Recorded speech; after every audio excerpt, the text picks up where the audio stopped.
Hello there, how are you? Learin Haddock here with another episode of the free game retrospective here on Bearded Budget Gaming. Apologies for no video last week, I've not been well, but we're back on the horse now. Now this week, I'm giving a warning early because of the game we're talking about, and I can't help myself with puns, so to quote the Infuso's videos, if you're a children, piss off. This week, I was tempted to do another Fallout game, but have decided on something a little different. Developed by Volition and published by Deep Silver, so let's enter the dominatrix, open a can of Saints Flow, and let's super jump into a simulation. Let's dive into Saints Row IV Reelected. Please like, share, comment and subscribe for more from Bearded Budget Gaming. It means a lot to me, and I'd like to thank everyone for the views and subscriptions so far. As a bit of a precursor going into this video, if you've recently played the fantastic Saints Row IV, I'd give it a little time before starting this game. Main reason being, it's essentially the same map. Having some time between playing 3 and 4 is definitely warranted. It's made by Volition, and I'll be showing my age here, but I played the demo of their very first game, Descent, back on PlayStation, and played the full version on a PC at Air Cadets when I was part of them good old 2468 Squadron. Now, they also created the fantastic Red Faction franchise and the PS2 Punisher, which, although I haven't played it, I do own it for PS2, and when I get a capture card, I'll start adding console games to cheap games, no shame. CEX is your friend, or sex as they like to call themselves. Now, I was a late adopter to Saints Row as a franchise. I don't know why, I just never got round to it. Maybe it was the fact I'd constantly heard of the franchise as a GTA clone. My first instance of the franchise was receiving Saints Row 3 with Games with Gold on my Xbox 360 many moons ago, and I believe this one was also a Games with Gold release. From what I understand, I joined the franchise at the more ridiculous part of it. When it dropped on Epic Games, I remembered enjoying it on console a few years before and was happy to see it pop up. It was straight away download for me, not wait till I'd played other games, then get round to it. Nope, claim, download, ready to go. So how do you top Saints Row 3?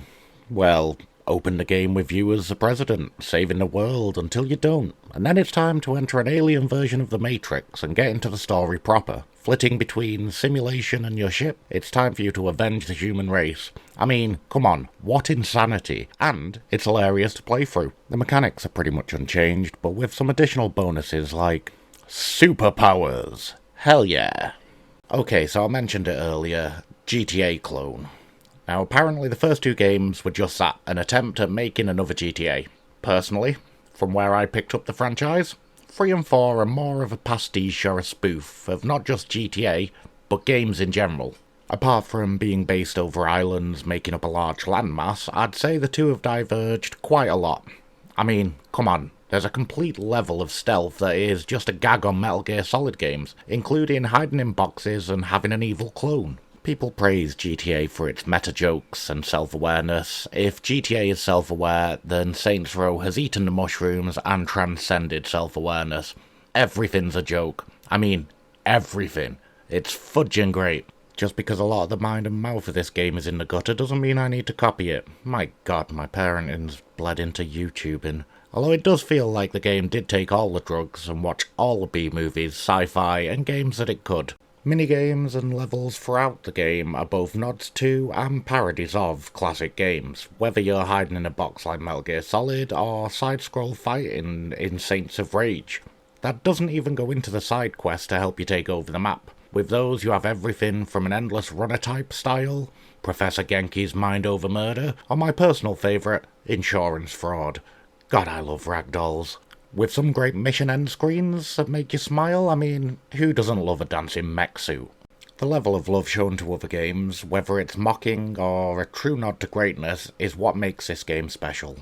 I mean, it's rich. Not just graphically, but story, humour, world building, it's all really rich, which leads you to finding stuff you may not have noticed earlier in the game. It definitely helps with the side quests, as you'll be seeing every corner of this rich tapestry of a game. That love also extends to everyone involved in the game. The use of music, both licensed and cinematic, are great and really make the missions feel epic. And come on, like the dubstep gun doesn't get stuck in your head.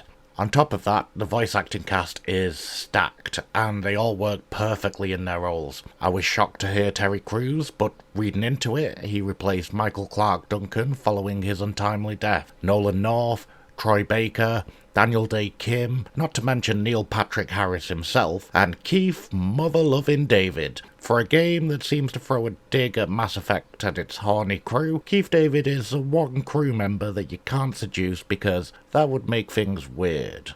God, I love Keith David. So there we have it. I feel like I've spent most of the video defending it against its GTA clone title, but it's often a reason people won't touch the franchise. If that's the case, you're really missing out on a truly different beast of a game. I've been Layering Haddock. Catch you all next time.